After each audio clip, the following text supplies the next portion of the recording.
Bab 20, Kejutan Wang Ying. Setelah mendengar bahwa nyonya muda telah mengakui Zhang Xuan sebagai gurunya, Yao Han bergegas ke sini dengan marah. Tidak menyadari fakta bahwa Zhang Xuan telah menerima beberapa siswa. Dia baru saja mengatakan bahwa pihak lain tidak akan dapat merekrut siswa kedua selain nyonya muda, tetapi di saat berikutnya dia bertemu Wang Ying dan yang lainnya. Dia merasa seolah-olah wajahnya ditampar di depan umum. Wajahnya langsung menjadi gelap. Guru Zaoya juga merasakan sensasi terbakar di wajahnya dan dia merasa tergoda untuk menemukan liang untuk bersembunyi. "Kamu baik-baik saja?" Sesaat kemudian, Yao Han pulih dan menatap dengan bingung ke Zhang Xuan. Orang itu kemarin sangat brutal padanya, jadi dia berpikir bahwa bahkan jika Zhang Xuan tidak direduksi menjadi kepala babi, dia setidaknya akan lumpuh. Jadi kenapa dia kelihatannya masih utuh, sampai tidak bisa menemukan satupun goresan di kulitnya? Sebenarnya, meskipun dia mengatakan bahwa dia ingin menilai standar Zhang Xuan sebagai seorang guru, tujuan sebenarnya adalah untuk melihat keadaan menyedihkannya setelah dihancurkan oleh pria misterius itu. Namun, pada akhirnya, sebagai fighter 6 dan kiswe ahli alam, dia pergi untuk menyerangnya namun akhirnya dipukuli sementara orang yang dia ingin serang bahkan tidak terluka sedikit pun. Dia merasa seolah-olah dia telah kehilangan banyak dan dia merasa itu tidak dapat diterima. "Kenapa aku tidak baik-baik saja?" Zhang Xuan tahu apa yang dipikirkan Yao Han tapi dia menjawab dengan ekspresi tenang. Dia melihat ke arah Zaoya dan bertanya, "Orang cacat ini adalah orang cacat?" Ekspresi aneh muncul di wajah Zaoya. Sebelum dia bisa berbicara, sebuah suara memotongnya. "Kaulah yang cacat." Yao Han menekan keinginan untuk memuntahkan darah. Alisnya terangkat ke atas dan dia mengibaskan lengan jubahnya. "Aku adalah kepala pelayan kediaman penguasa kota Bayu." "Yao Han, oh karena kamu cacat, kamu tidak boleh berjalan-jalan di sini. Kalau tidak, jika kamu mati di sini, akan sulit bagiku untuk menjelaskan." Seolah tidak mendengar kata-katanya, Zhang Xuan menunjuk ke pintu. "Suruh tamu kita dan tutup pintu." "Kamu?" Yao Han mengepalkan tinjunya dengan marah dan hampir meledak di tempat. "Siapa dia?" "Kepala pelayan kediaman Tuan Kota Bayu. Dia memiliki otoritas yang besar di Akademi Hongtian, bahkan eksekutif dari Biro Pendidikan harus menyerah padanya." Namun, seorang guru seperti Zhang Xuan berani mengatakan bahwa dia cacat dan bahkan mencoba mengusirnya. Bagaimana mungkin dia tidak marah? "Saya ingin melihat bagaimana Anda akan mengajar mereka." Menaruh tangannya di belakangnya, Yao Han berdiri dengan bangga. "Oh, karena kamu tahu harus pergi, cepatlah. Kita perlu menjaga suasana sunyi saat mengajar siswa, jadi kita tidak mengizinkan kucing dan anjing saja di kelas kita." Zhang Xuan tampaknya berada di frekuensi yang berbeda dengannya. Seolah tidak mendengar apa-apa, dia menunjuk ke pintu keluar lagi. "Kamu, siapa yang kamu panggil kucing dan anjing?" Kemarahan membara bersamanya dan darah mengalir keluar dari lukanya. Yao Han gemetar tak terkendali. "Apa menurutmu aku tidak akan berani membunuhmu dengan telapak tanganku sekarang?" "Zaoya, suruh dia keluar supaya aku bisa menyelesaikan masalahmu. Tidak bisa diganggu untuk berdebat dengan pihak lain." Zhang Xuan memberi isyarat kepada Zaoya. "Paman Yao, tolong pergi sebentar. Aku akan memulai pelajaran." Mendengar kata-kata itu, mata Zaoya berbinar. "Aku tidak akan pergi. Aku ingin orang ini mengklarifikasi siapa yang dia bicarakan." "Aku Yao Han, seorang ahli ranah fighter 6 dan Pisue, dihormati kemanapun aku pergi. Siapa yang berani mengatakan bahwa aku lumpuh, bahkan mencoba untuk keluarkan aku?" Peng. Sebelum dia bisa menyelesaikan kata-katanya, Zaoya mendorongnya keluar. Saat berikutnya, pemandangan di depannya berubah menjadi gelap saat pintu ditutup padanya. Jika dia tidak menghindar cukup cepat, dia akan dipukul oleh pintu. Nyonya muda, berdiri di luar pintu. Yao Han mengerutkan kening dan wajahnya berkedut.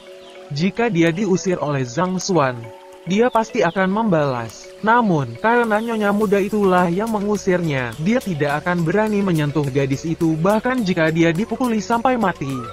Meski begitu, dia mengarahkan semua kebencian yang dia kumpulkan ke Zhang Xuan. Dia tidak dapat memahami kemampuan apa yang dimiliki orang itu untuk dapat menipu nyonya muda sedemikian rupa. "Paman Yao, maaf mengganggumu untuk menunggu di luar." Kita akan mulai pelajaran. Zhaoya tahu tentang masalahnya sendiri. Penyakitnya sendiri tidak boleh diungkapkan kepada siapapun, terutama kepada Paman Yao. Jika gurunya akan membantunya memecahkan masalahnya, dia tentu saja harus mengusirnya. Baik, Nyonya muda, saya akan menunggu di luar. Jika terjadi sesuatu, hubungi saya dan saya akan segera masuk. Mendengar perkataan Nyonya muda, Yao Han tahu bahwa dia tidak akan bisa masuk. Dia hampir meledak tetapi tanpa pilihan. Dia hanya bisa mengertakkan gigi dan menahannya. Setelah Yao Han pergi, hanya 5 siswa Zhang Xuan yang baru diterima dan dia tetap di kamar. Zhang Xuan mengamati sekeliling, karena kalian semua telah mengakui saya sebagai guru Anda. Anda semua akan menjadi teman sebaya. Pastikan untuk menjaga satu sama lain agar tidak menodai gengsi saya. Gengsi. Mendengar kata ini, kelima siswa itu saling menatap. Guru, Anda sepertinya tidak punya gengsi. Batuk-batuk, biarpun kita ingin menodainya, tidak ada yang bisa menodai. Cara saya mengajar sedikit berbeda dari yang lain. Saya sangat mementingkan pengajaran sesuai dengan kondisi pribadi siswa. Cara membimbing setiap orang berbeda. Jadi, tidak ada yang bisa dibandingkan di antara kalian semua. Zhang Xuan tampaknya tidak menyadari ekspresi murid-muridnya dan bersikap seperti seorang guru. Sekarang, saya akan pergi ke ruangan kecil di samping. Ketika saya memanggil nama Anda, masuki ruangan kecil. Ruang kelas Zhang Xuan tidak besar, sekitar 100 meter persegi. Meski begitu, terdapat sekat di mana guru mampu memberikan bimbingan khusus kepada seorang siswa. Kelima siswa ini berbeda satu sama lain. Jika dia membimbing mereka bersama secara keseluruhan, itu akan merepotkan dan sangat tidak efektif. Wang Ying, kamu adalah murid pertamaku. Masuklah. Setelah itu, Zhang Xuan memimpin jalan ke ruangan kecil. Ia, mengingat sifat penurut Wang Ying, dia tidak berani membalas dan berjalan dekat di belakangnya. Wang Ying merasa sedikit menyesal. Kemarin, dia tersesat dan datang untuk menanyakan arah. Namun, dia tertipu untuk mengakui guru ini sebagai mentornya. Awalnya, dia tidak tahu apa yang sedang terjadi tetapi setelah memikirkannya, guru ini sepertinya tidak benar-benar mampu. Guru lain dapat mengetahui masalahnya dengan kakinya melalui rutinitas memukulnya.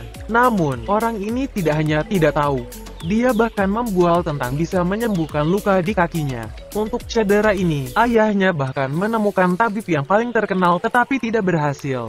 Meski begitu, pria di hadapannya mengklaim bahwa dia mampu merawatnya. Jika ini bukan klaim, apakah ini?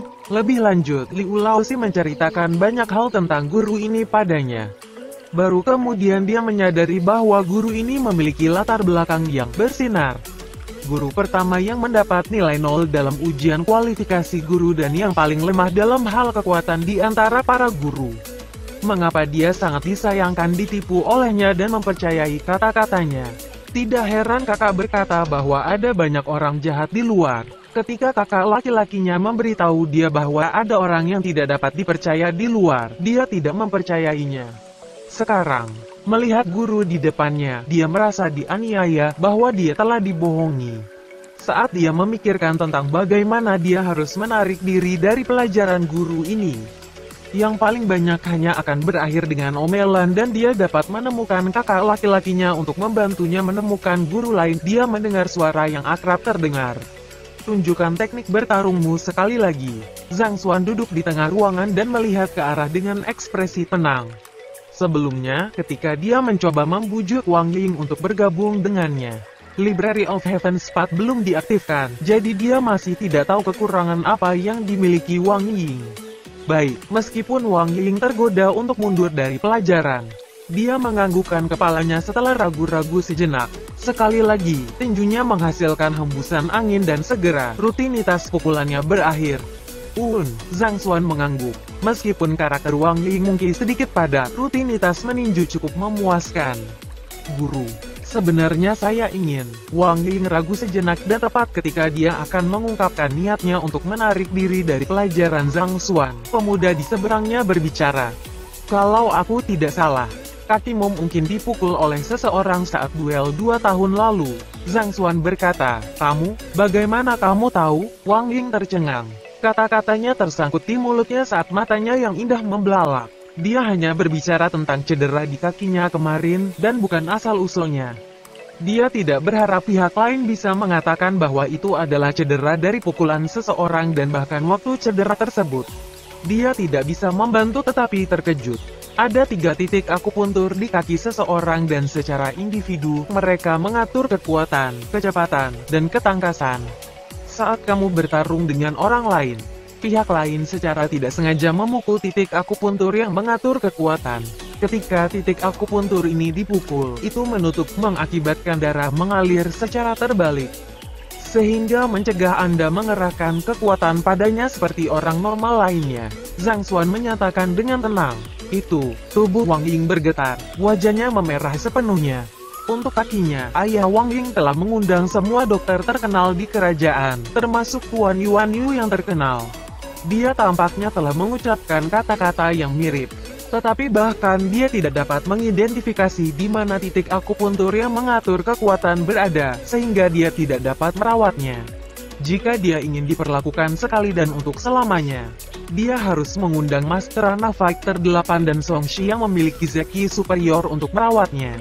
Jika tidak mungkin pengobatan berhasil. Awalnya, dia mengira bahwa guru yang mengaku bisa merawat kakinya ini hanya mencoba membujuknya untuk datang di bawah asuhannya.